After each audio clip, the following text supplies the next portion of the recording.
ঘৰখনত এতিয়া কেৱল কান্দনৰ ৰোল।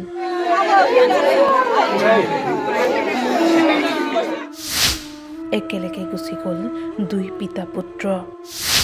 পুত্ৰ স্বামীৰ নিথৰ দেহৰ কাষত বহি শেষবাৰৰ বাবে চুই চাইছে পত্নীয়ে। দুই মাতৃৰ বুকু সুদা কৰি গুচি গ'ল দুই পুত্ৰ।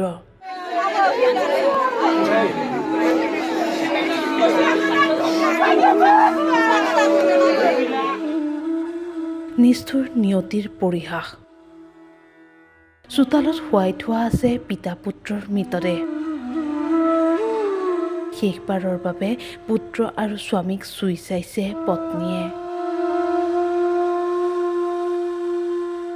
কোকৰাঝাৰৰ চেঁচাপানী গাঁৱৰ ঘৰখনত আজি সকলোৱে কান্দিছে। পুখুৰীৰ পৰা পুত্ৰক বচাবলৈ গৈছিল পিতৃ ৰাজাৰাম নাৰ্জাৰী।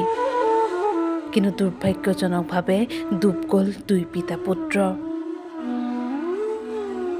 পুত্ৰক বচাবলৈ নোৱাৰিলে পিতৃয়ে।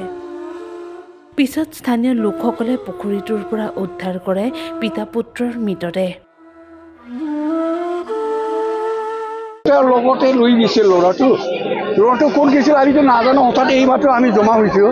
তাৰপিছত আমি শুনিলোঁ ফুচকুণ্ডিত মা বাবা আৰু ল'ৰাটো পৰি গৈছে। কোনে পৰিছে আগত মানে ল'ৰাটো পৰিছে, এইটো উঠাবৰ কাৰণে হয়তো নামিছে দেউতাও। সাঁতুৰিব নাজানে, লগে লগে ইও মৰি যোৱাৰ। তাৰপিছত ডাঙৰ বুঢ়াটো ডাঙৰ দেখা দেখি কৰি লগে লগে আগত আনিছে। তাৰপিছত ল'ৰাটোৱে বেছি সময় হোৱা নাই আৰু কি। ঘটনাটো প্ৰায় 1.5 ঘণ্টামান আগত, এতিয়া কিমান বাজিছে 1.5 ঘণ্টামান আগত আৰু কি নাম আছিল?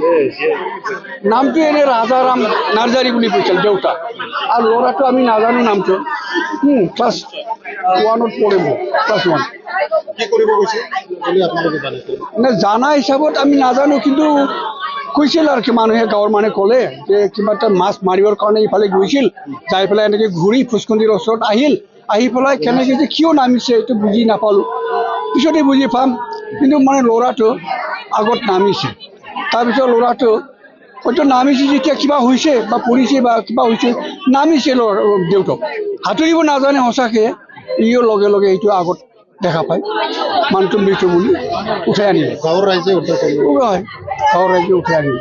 তাৰপিছত গোটেই মানুহবিলাক জমা হৈ পাছত এইটো লাষ্টত উঠাই আনিলে ল'ৰাটো। এই ঘটনাটো। ঘৰখন খালী কৰি গুচি গ'ল দুই পিতা পুত্ৰ। পিতা পুত্ৰৰ মৃত্যুত এতিয়া শোকৰ ছাঁ পৰিছে অঞ্চলজুৰি।